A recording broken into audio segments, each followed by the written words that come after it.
itu tergantung terhadap diri kita kepada orang tua. Gak mungkin orang ini beriman, soleh, taat, wali, durhaka sama orang tua. Gak ada tipe yang begitu. Kini cium tangan ulama sampai belepotan, hilar di mana-mana. Minyak wangi 1 juta hilang, jadi wangi 7 rupa. Begitu ngendus puyeng liar air. Yang namanya cium tangan tuh dihirup, bukan dikecup. Bukan, dikecup itu Nasrani, Yahudi. Untuk apa? Penghormatan. Kalau kita cium tangan itu, ini anak sekarang coba lihat cium di pipi, cium di jidat. Besok nih, belum nggak lama lagi nih, cium tangan di leher sama di tengkok. Repot kan tuh. Diajarin dong, ditaruh di hidung. Emang indera penciumannya udah pada berubah apa? Hidung pada pindah ke pipi, hidung pada pindah ke jidat. Diajarin yang benar, jangan di pipi, jangan diambil keberkahan. Orang tua kita tuh berkah.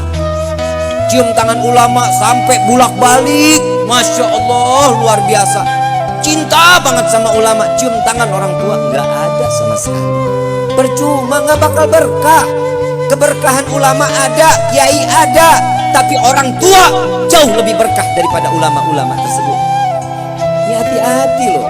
Kadang saya suka gedek, orang pada berebut cium tangan orang tua, bodoh amat. Makanya saya sekarang akhir-akhir ini malas kasih tangan ke jamaah, nggak mau.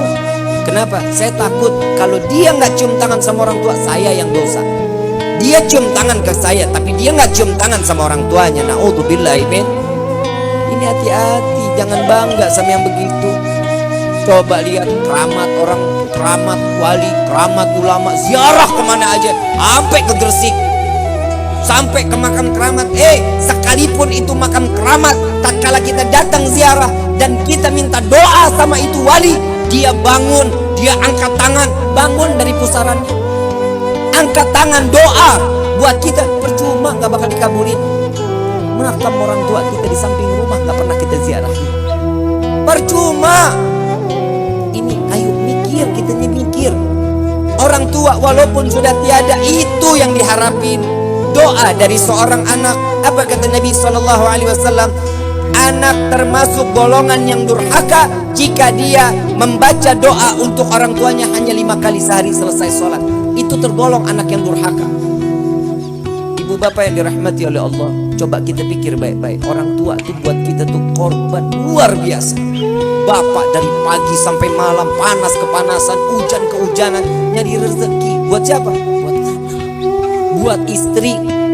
Ibu ngorbanin diri, tidur susah, madep kanan gak bisa, madep kiri gak bisa. Kita ada di dalam perutnya.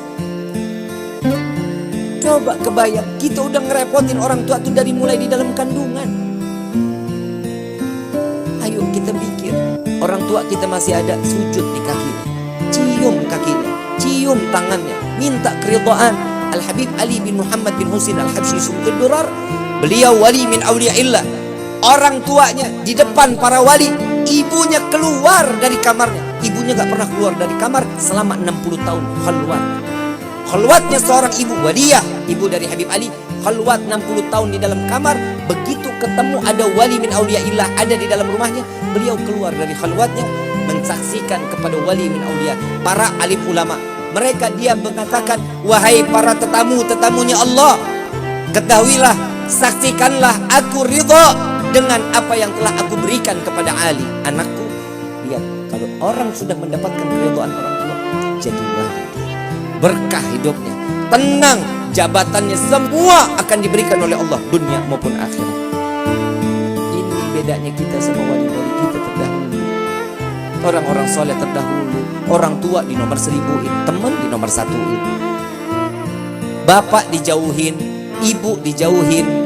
Bapaknya orang, ibunya orang, malah dideketin. Betul gak lu? Anak muda nih yang biasa begini nih, sama ibu susah setengah mati. Begitu calon mertua, nah tolong beli kacang. Oh siap ibu. Ibu sendiri minta tolong beliin gula, repot. Tapi aja ibu udah suruh yang lain. Coba tuh, ingat Mertua sama orang tua jauh lebih besar karomahnya seorang mertua. Mertua nggak ada bekasnya. Kalau istri ada mantan istri, mertua nggak ada mantan mertua, nggak ada. Mertua sampai yaumil kiamat tetap mertua. Cium tangannya nggak bakal batal. Terus akan terus menerus terus.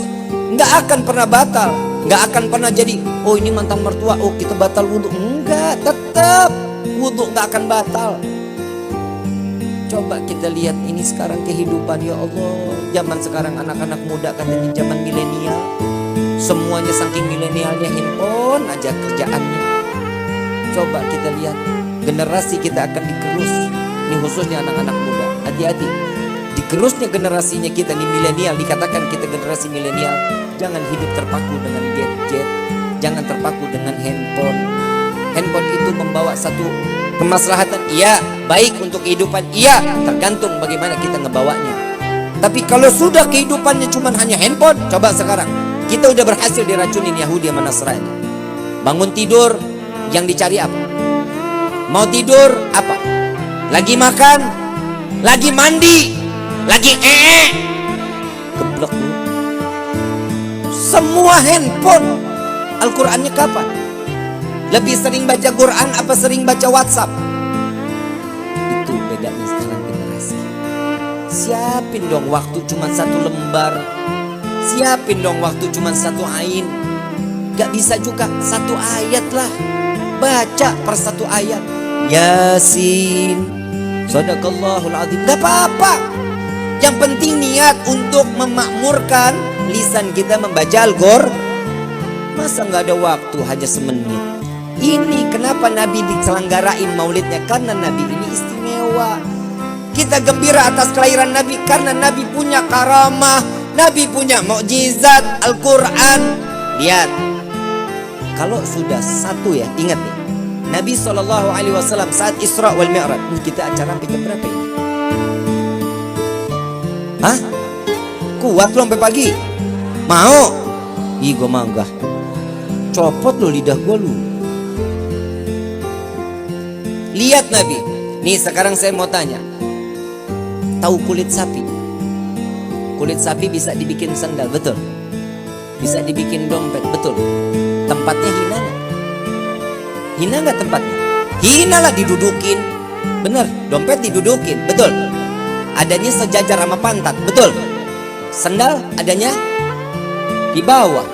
Itu kita pakai nyerot najis, kan begitu? Hina gak? Coba lihat kalau kulit sapi ditempel dengan cover Al-Quran, sampul Al-Quran, mulia gak? Dicium, ditaruh di atas kepala, ditaruhnya di dada, gak bisa taruh di bawah. Coba kita lihat. Lihat Nabi saat Isra wal Mi'raj, saat Nabi ketemu Allah dengan jubahnya, dengan sorbannya, dengan gamisnya, dengan sandalnya, dengan imamahnya, berjumpa dengan Allah, satu nggak ada yang kebakar. Malaikat Jibril mau datang ketemu ikut bareng Allah, gak bisa. Kenapa? Pasti akan hancur, gak kuat dengan cahayanya Allah. Dan coba kita lihat Nabi, jubahnya gak kebakar. Kenapa? Karena tertempel dengan kulit mulia Nabi Muhammad Sallallahu Alaihi Wasallam. Gimana kita sebagai umat yang ada nama kita tertempel di dalam hati Nabi Muhammad Sallallahu Alaihi Wasallam? Ayuhal hadirun, ayo. Nabi ini kita nih, ya Allah, ya Karim. Nabi ini udah buat kita nih gila-gilaan buat kita loh. Syafaat diumbar sama Nabi. Barang siapa yang berziarah kepadaku saat aku hidup maupun aku mati, siapa yang berziarah kepadaku akan jaminan mendapat syafaatku di yaumil kiamat. Nah, ini bit masalahnya. Kan kita kalau ke Madinah duit. Mudah-mudahan dibanyakin rezekinya insyaallah. Bisa ziarah, bisa haji, bisa umrah, bisa ke makam Nabi Muhammad SAW. Amin ya Rabbal. Itu jaminan yang akan mendapatkan syafaatku di yaumil kiamat. Tapi Nabi tahu umatnya Nabi ini gak banyak orang yang punya duit, gak gampang buat jalan sampai ke Mekah, ke Madinah. Apa kata Nabi? Barang siapa yang membaca doa setelah adzan. Baca gak doa setelah adzan? Hafal gak? Allahumma rabba hadhihi da'wati tammah wa salatil